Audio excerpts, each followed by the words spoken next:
I don't remember what the cake looked like at my granddaughter's graduation party, or what song was playing when we walked into the backyard, or whether the lemonade was sweet or bitter that afternoon. What I remember is the silence that came after, and the way a folded piece of paper can weigh more than a man's whole life. It was supposed to be a small celebration. My granddaughter Emily, my son Daniel's oldest, had just finished nursing school, and my daughter-in-law Karen had put together a backyard party behind their house in Dayton, Ohio. String lights, a rented tent in case of rain, a table of potluck dishes brought by neighbors and cousins. My wife Margaret sat beside me in a folding chair, her hand resting on my knee the way it always did when she sensed I was nervous, which, around my son's family, I almost always was. Across the yard, my son Daniel stood near the drink table, laughing with his father-in-law about something I couldn't hear. He was 41 now, broader through the shoulders than I remembered him being as a boy, with the kind of easy smile that made strangers like him instantly. It was the same smile his mother used to have, before she passed, God rest her. I watched him for a long moment, the way you watch something precious that you're afraid to lose again. He had a family of his own, a good job at the hospital where Emily would soon work too, a life he had built brick by brick without much help from me, or so he believed. Emily had asked if I would say a few words. I hadn't planned much, just how proud I was, how her grandmother, my late wife Ruth, would have loved to see this day. I stood near the food table, holding a plastic cup of sweet tea, running the words over in my mind, when Daniel tapped his glass with a fork and asked everyone to gather round for toasts. His father-in-law went first, warm and simple, the kind of toast you forget by the next morning. Then, Emily, blushing, thanking everyone for coming. Then, unexpectedly, Emily turned toward Daniel with a bright, innocent smile. Dad, you always say Grandpa Walter taught you everything about hard work. Tell everyone that story again. BH. I smiled, ready to hear it, ready for something warm. But the look that crossed my son's face wasn't warm at all. It was the look I remembered from when he was 14, jaw tight, eyes cold, a mask sliding down over whatever he actually felt. I knew that look. I had worn it myself once, a long time ago, in rooms much like this one. Actually, Daniel said, setting his cup down slowly, since everyone's gathered, I think there's something Emily should know about her grandfather. Something you should all know. Margaret's hand tightened on my knee. You want to know what my father taught me about hard work? Daniel said, and his voice had gone flat, controlled. The voice of a man who had rehearsed this in his head 1,000 times before finding the courage to say it out loud. He taught me that a man can walk out on his 8-year-old son and still show up 30 years later wanting a relationship. He taught me that you can miss every birthday, every little league game, every single Christmas morning for a decade and then just expect forgiveness because you're old now and you're sorry.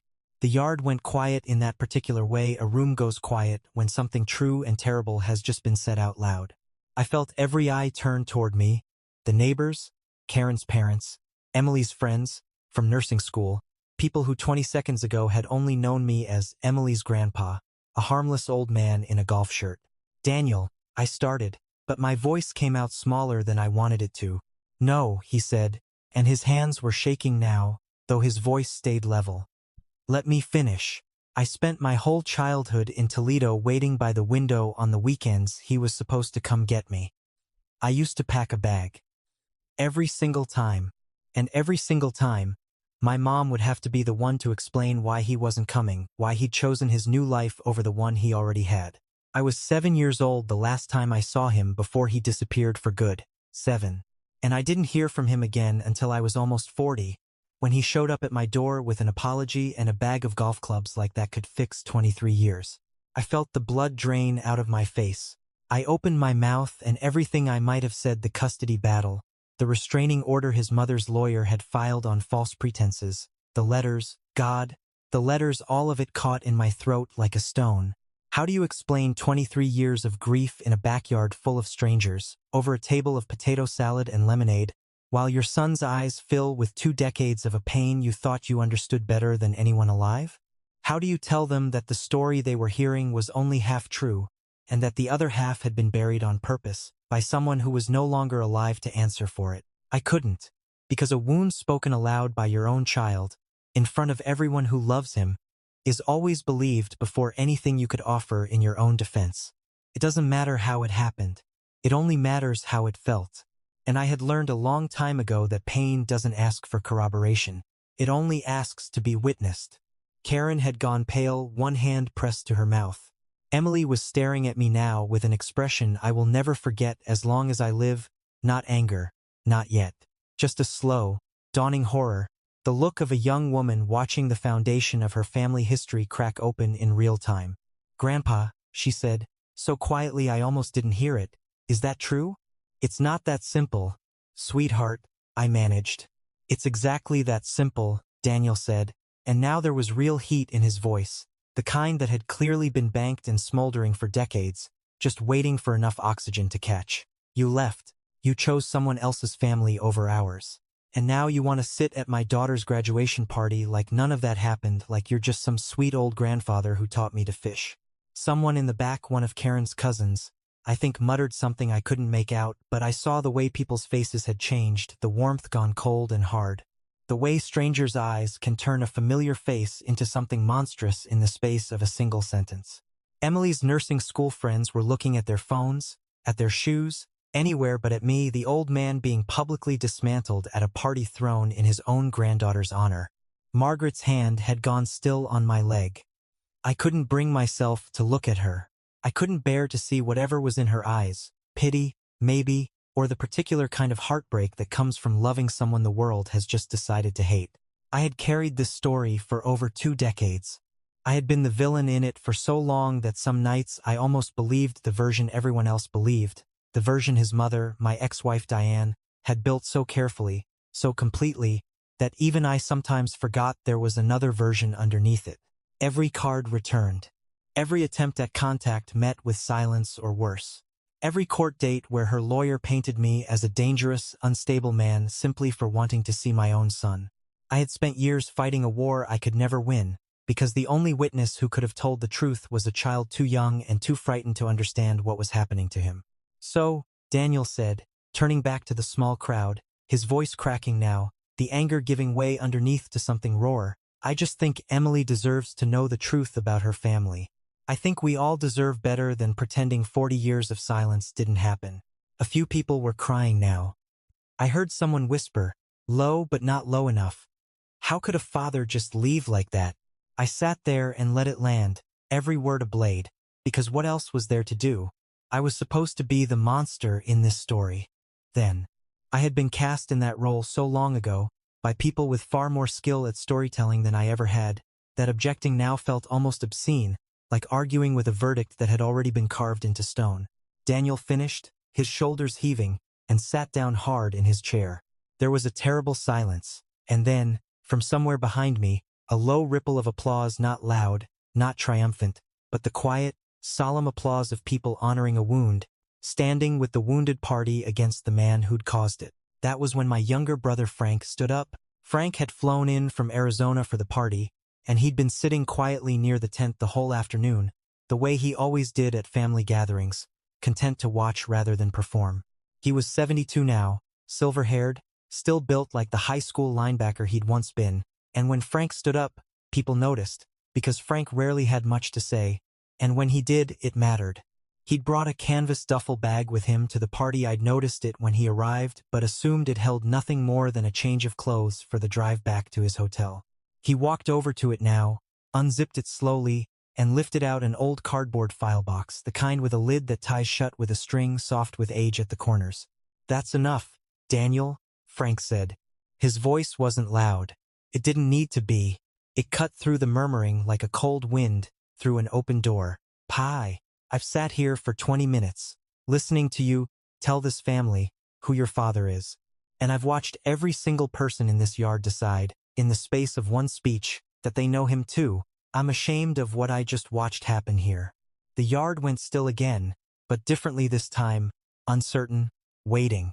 Frank set the box on the drink table, right next to the pitcher of lemonade, and untied the string. "Frank," I said quietly, "you don't have to." "I do," he said, without looking at me. "I should have done this years ago." He opened the lid.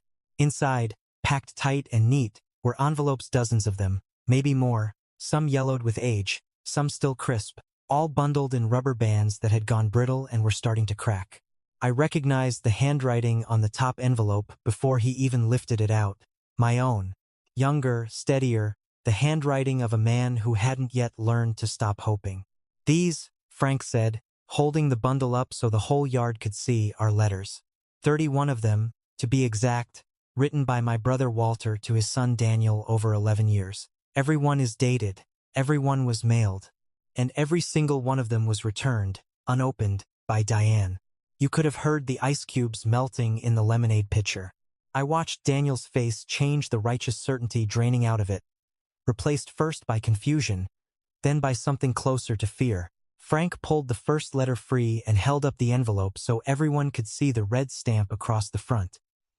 "Return to sender." Beneath it, in a mother's furious handwriting, a single line, "Stop writing.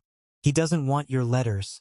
The 14th of March, 1998, Frank read, his voice thick.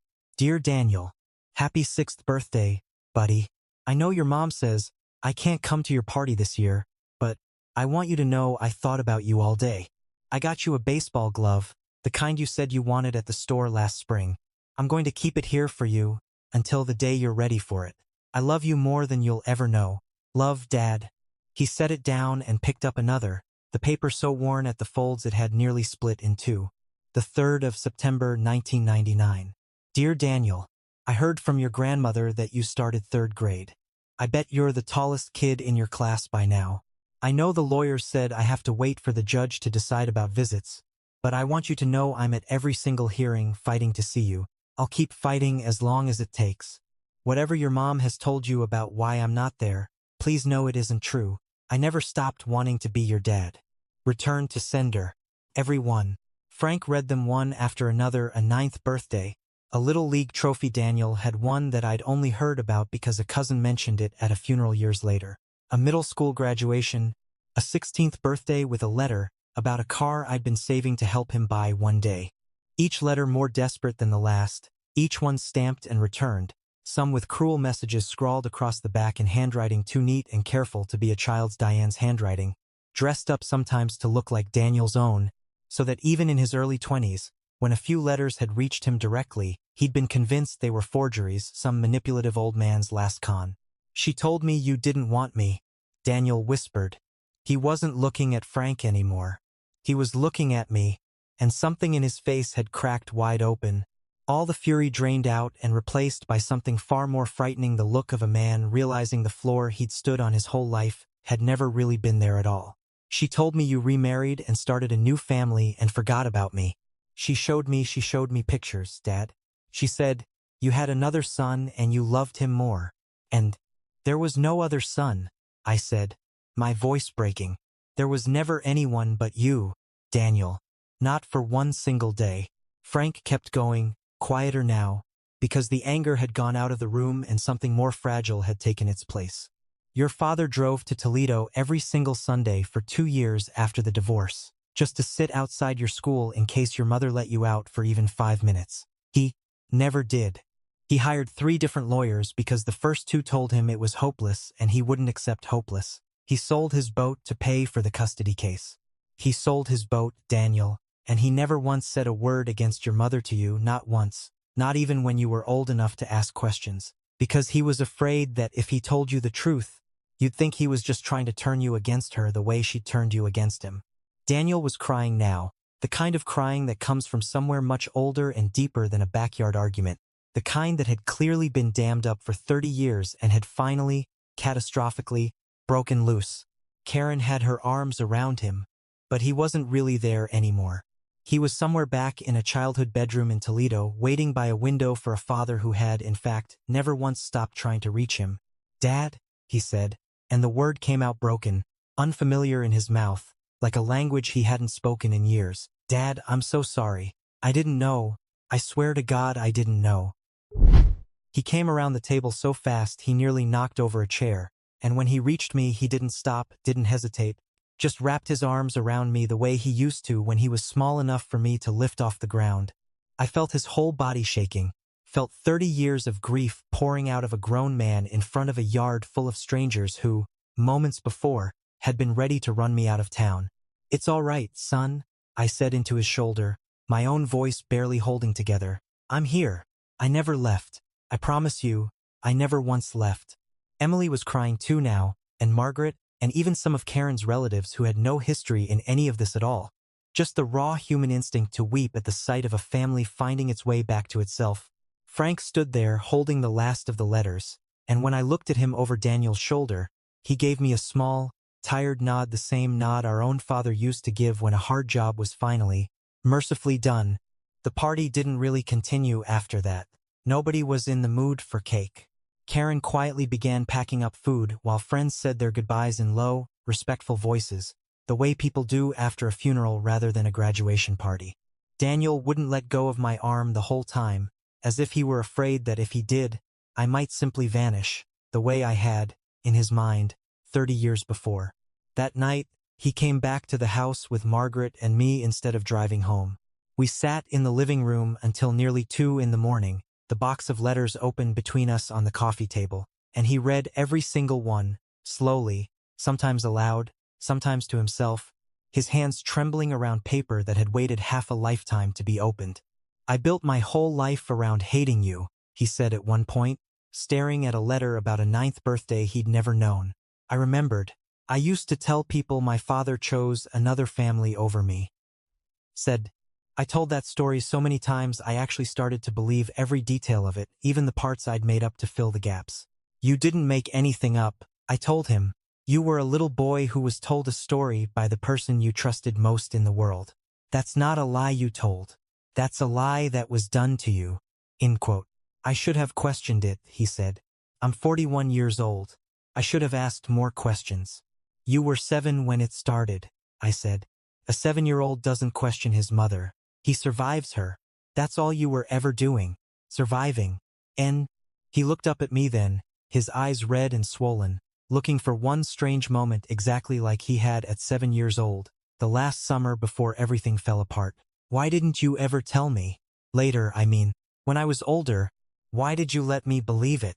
I thought about that for a long moment, because it was a fair question, and he deserved an honest answer more than he deserved comfort. Because every time I tried, you'd shut the door a little further. And I was terrified that if I pushed too hard, told you too much, you'd hate me even more for trying to tear down the only story of your childhood you had. I thought silence was patience. I thought if I just kept showing up, kept sending the letters, kept being here, eventually you'd see it for yourself. I didn't know your mother was returning every one. I thought, my voice caught. I thought you were the one who didn't want to hear from me. For years, I told myself that was the truth. That you knew, and you'd made your choice, and the kindest thing I could do was let you live your life without the complication of me. I would have wanted you, he said, so quietly I almost didn't hear it. Said, God, Dad, I would have wanted you so much. End quote. We didn't solve 30 years of grief in a single night, and I won't pretend we did. Grief that deep doesn't dissolve because the truth finally arrives. It just changes shape, from a hard, defensive anger into something softer and sadder and, eventually, survivable. In the weeks that followed, Daniel was furious not at me, but at the years themselves, at his mother, gone 8 years now, unable to ever answer for what she'd done, at the entire architecture of his childhood, which had turned out to be built on a foundation of lies laid so carefully he'd never once thought to test them. I told him, more than once, that his anger at her was allowed, was earned, but that I wouldn't let him spend the rest of his life the way I'd spent half of mine imprisoned by a story someone else had written for him. She's gone. 5. I would having the cest, NJ, I said one evening, months later, as we sat on my back porch, watching Emily's kids chase fireflies in the yard. And I forgave her a long time ago, not because what she did was forgivable, but because I couldn't carry that weight and be a father to you at the same time. I had to put one of them down. I chose you. Daniel started coming by every Sunday after that, the way he tells me now he used to imagine doing as a boy, sitting by that window with his little overnight bag packed, waiting for a Sunday that never came. We go fishing sometimes, the way Frank always used to take the two of us when Daniel was small back before any of the hard years began. Emily asks me now, over dinner, to tell her the real stories, not the version she grew up hearing, but the truth, the letters, the years I spent fighting a war nobody told me I'd already lost before I could even begin. I tell her gladly, every time, because a story finally told out loud stops being a wound and starts, slowly, becoming a history. A few months later, we gathered again, this time for Frank's 73rd birthday. A small dinner at his house. Nothing fancy, just family. Daniel stood up near the end of the meal and tapped his glass. And for one terrible half-second I felt my whole body brace, some old reflex from that backyard afternoon rising up before I could stop it. But this time he was smiling. "I want to say something," he said, looking at me. 31 letters. My father wrote me 31 letters over 11 years, and I never read a single one of them until I was 41 years old. I spent my whole life thinking he gave up on me, when the truth is he never stopped, not for one single Sunday, not for one single birthday, not ever. I don't know many men who could survive being hated for that long by the person they loved most and still keep showing up anyway, but that's my father, and I am so sorry it took me this long to see him. To my dad, the strongest man I have ever known. The whole table raised their glasses, and Margaret reached over and took my hand under the table, the way she had that afternoon in the backyard. Except this time there was nothing to brace against, nothing to survive. Just a family, finally, fully assembled. There's no clean ending to a story like this. The years we lost don't come back because the truth finally does. But there is something that comes after the truth, something I didn't fully understand until I was sitting at my brother's table watching my son raise a glass to me, and that is grace. Not the kind that erases what happened, but the kind that makes room for what's still possible. Family, I've come to believe, was never about the years you didn't lose. It's about what you're willing to keep fighting for, long after everyone else has told you to let go. A father's love, it turns out, can wait a very long time to be believed. It can survive silence, survive lies, survive even the slow erosion of 30 years. And when the truth finally does arrive, however late, it comes home to stay.